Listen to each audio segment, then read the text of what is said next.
2 years ago, I had a chance to speak to my favorite English author, in person. What happened? I said nothing. I walked away. Jack, I was scared, and I still regret it today. today's story is for every person who stayed silent when they really wanted to speak. In this episode, a story about dreams, about fear, and one small message that changed everything. Real English phrases for real conversations. By the end, you'll understand exactly why starting small is the most powerful thing you can do. Let's begin. Meet Anna. She lives in a small town. Every evening, she watches travel videos. Mountains, cities, oceans, different countries. And every evening, the same dream. One day, I'll travel to America. But one thing is stopping her. Not money, not time. Fear. Fear of speaking English. She could understand words, she could read sentences. But speaking, that was something completely different. Every time she imagined speaking English, the same thoughts came. What if I make a mistake? What if people laugh? What if nobody understands me? Sound familiar? One evening, Anna finds an online group, people from different countries, all learning English together. She reads their messages for a long time. She wants to join so badly. But her hands are shaking. She starts typing, then deletes it. Types again, deletes again. She almost closed the app. Then, One deep breath. and the shortest possible message. Hi everyone, my name is Anna. She put her phone face down, couldn't look.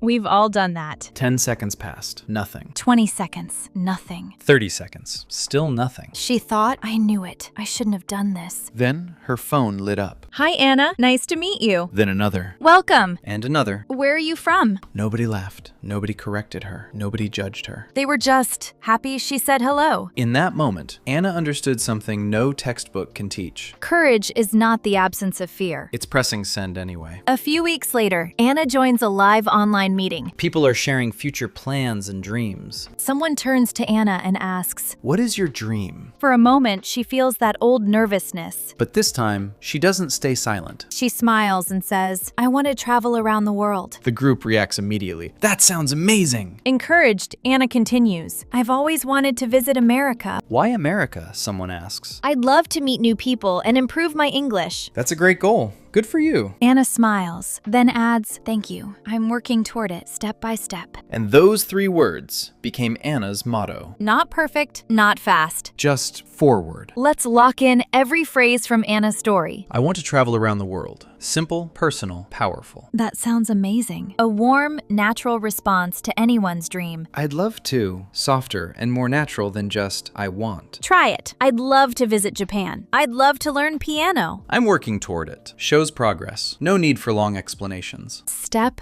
by step. 3 small words with enormous strength. I believe in you. And when someone says this to you, You say, thank you. That means a lot. 8 phrases. Real English. Starting tonight. Here's the thing most people get completely backwards. Most learners think, I'll speak English when I'm confident enough. But Anna showed us something different. She wasn't confident before she typed that message. She was terrified. She typed it anyway, and confidence came after. That's the real secret. Confidence doesn't come before speaking. It comes because of speaking. So tonight, find one group, one comment, one person. And say something. Anything. Hi, my name is already enough. You don't need a perfect sentence. You need one brave moment. Anna had hers. Now it's your turn. Tell us in the comments. What is your biggest dream right now? Write it in English. Start with, I'd love to. And if Anna's story gave you even a little courage today. Like this video. Subscribe. We make new episodes every day.